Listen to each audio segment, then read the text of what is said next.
Out of it came the ancient fife and drum corps. After April 19th till the last Saturday in September, they come up each Wednesday evening from around 7 o'clock till 9 o'clock and practice up and down the driveway. They're so good, the fife and drum.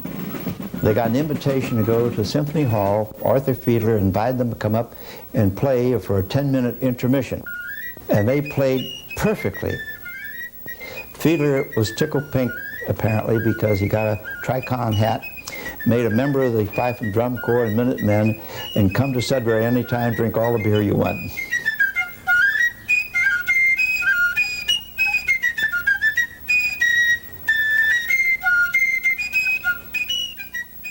Colonial traditions, the poetry of Longfellow, the vision of Henry Ford. The Wayside Inn holds a fascination for all who visit here. But for many, its magic is a more personal one. Well, the inn, of course, has always been like a second home to me since I've been involved with it since I was about 8 years of age, I guess. Over the years, either just attending schools, coming to dancing classes here. Even when I was in high school, we would come to the inn to dance with the boys from the boys' school. I am working here. Well, I first came here, I suppose, as a babe in arms, because my father had been here earlier, before the Lemons even came, and they came the year I was born, 1897. And then, of course, my family brought me here, too, because we've eaten many a dinner here. And I don't know, it's just part of my growing up, I guess. That's part of my life. Yeah. The inn has a fascination to me because it has survived, and it has there is so much to be done here, so much to be either to be restored or to be improved, and there's so many challenges here and so many different levels. When I came out the first time here, I was immersed in feeling of history, of poetry. It just took me over completely. I was enamored. I fell in love with it right on the spot. This is a different place. This is a place where people can come to get away from the rush of everyday life and to enjoy a quiet country place and to enjoy the hospitality of an old inn. A region of repose, it seems, a place of slumber and of dreams, remote among the wooded hills, as ancient as this hostelry, as any in the land may be, when men lived in a grander way with ampler hospitality.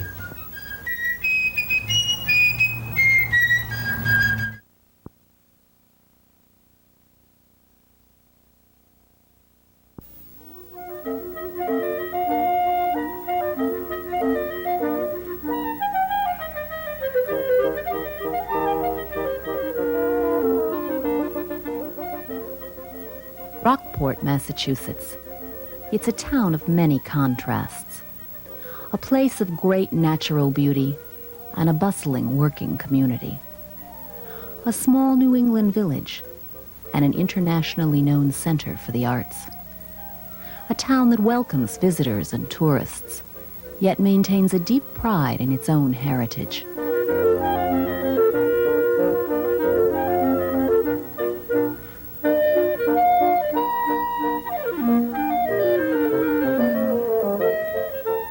Perhaps no one landmark embodies the spirit of Rockport better than motif number 1, the historic fisherman's shack on Bradley Wharf.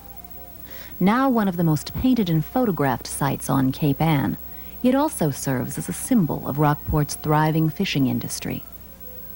In the mid to late 1800s, many similar shacks lined Rockport's harbors and Bearskin Neck.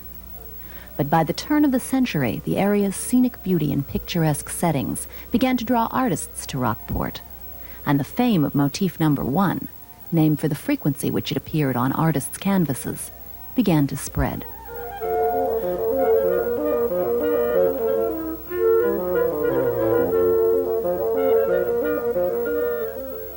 Today, modern artists, professional and amateur alike, follow in the footsteps of Winslow Homer, Edward Hopper, Fitzhugh Lane, and other famous painters, who came to Cape Ann for artistic inspiration.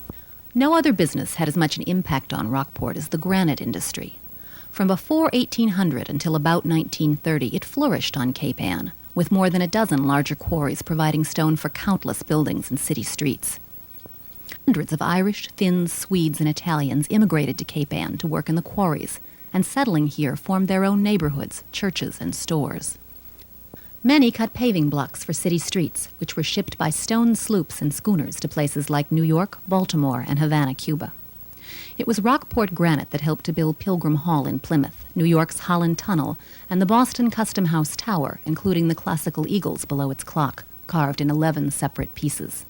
Rockport quarries also contributed to Boston's White Memorial Fountain and its Museum of Fine Arts.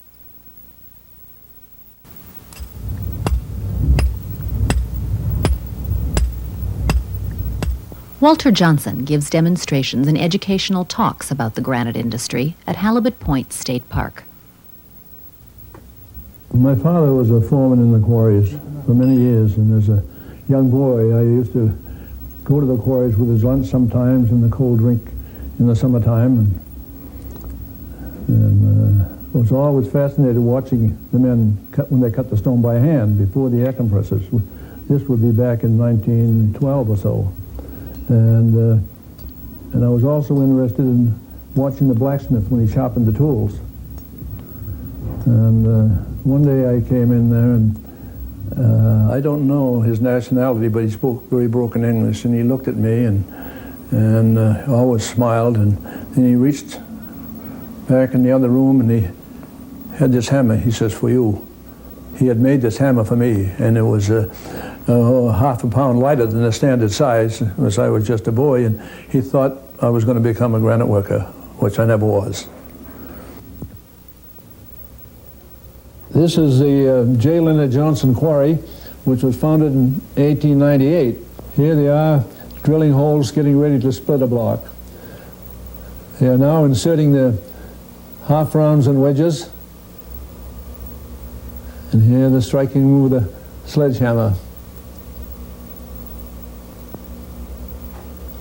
Now they're removing the wedges and prying the piece loose.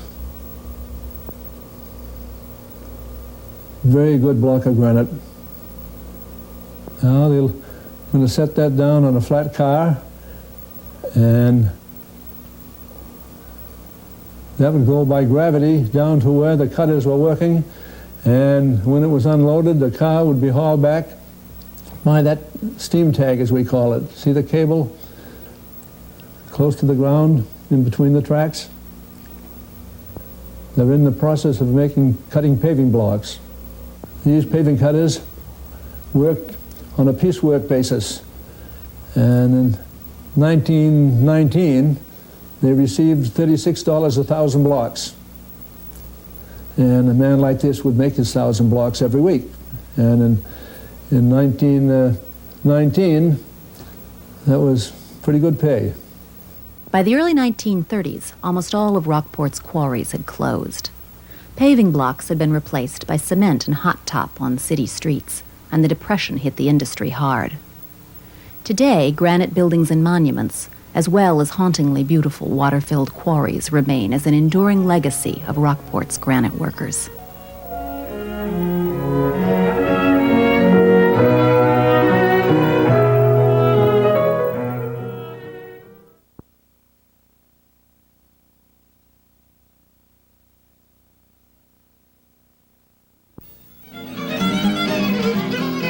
Eager for work and a place to live, many men welcomed the opportunity, described by local historian and author Richard Panett as a chance to eke out a living at the physically demanding task of cutting wood by hand in a most forbidding environment.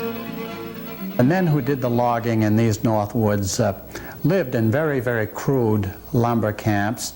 The men slept on large beds of boughs and straw on the floor, with as many as 12 men sleeping under one common blanket. There, of course, were no showers or baths or anything of that nature. There was a problem with lice.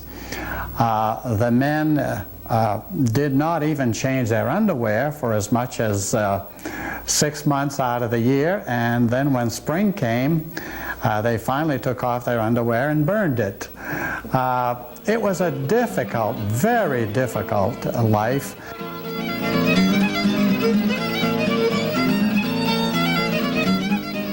Over 5,000 men worked in Brown's logging camps. But as the Woods Department became modernized under W.W. Brown's son, W.R. Brown, the loggers' lives became easier. By the 1930s and 40s, chainsaws were beginning to replace bucksaws, and horses gave way to tractors and skidders. Logging camps now had electricity, showers, and heat. Even the food had improved. They had a common cookroom. They had a cook and a cookie, as they call them. And the food was wonderful most of the time. We had some real good cooks back then, you know. There were several of these fellows that came from Canada. They had a sign, eat all you want, but take only what you're going to eat. And don't spill on the floor.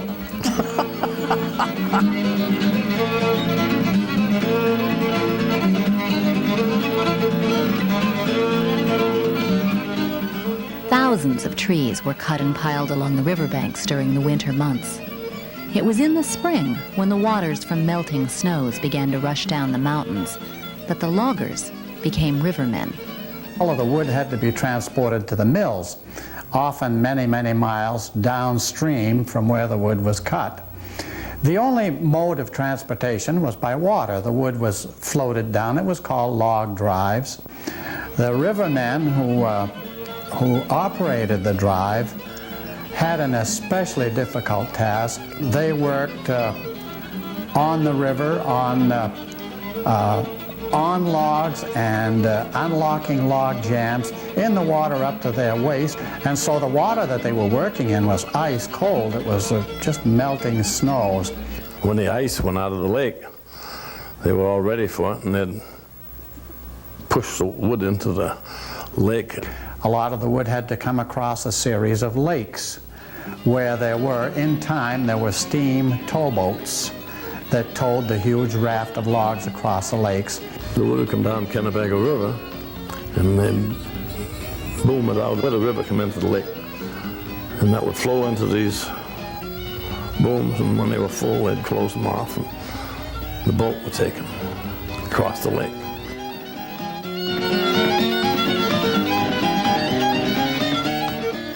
The pulp would come down, they'd get hung up on rocks, and they would create like little islands of wood. Well, you wouldn't want to swim out to it, so you'd take a boat with one of those bateaus and you'd go out to it. And they'd leave that stay there, right there, until the end of the drive, and they called it rearing after. All the wood would be cleaned out of the river when they get down picking the rear.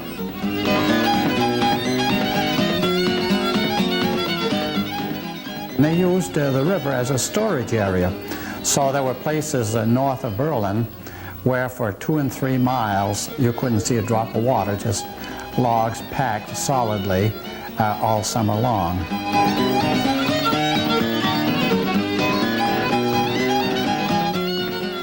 There were 2 paper companies utilizing the river to drive their wood, and so these large stone and wood piers were built in the middle of the river with a chain of boom logs tied from one to the other to split the river in half.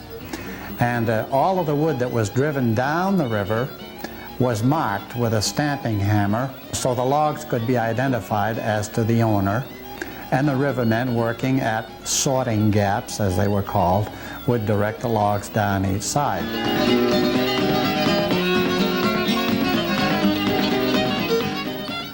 A riverman wore a badge of courage, of pride, and I think the historic marker serves as a real memorial to these people.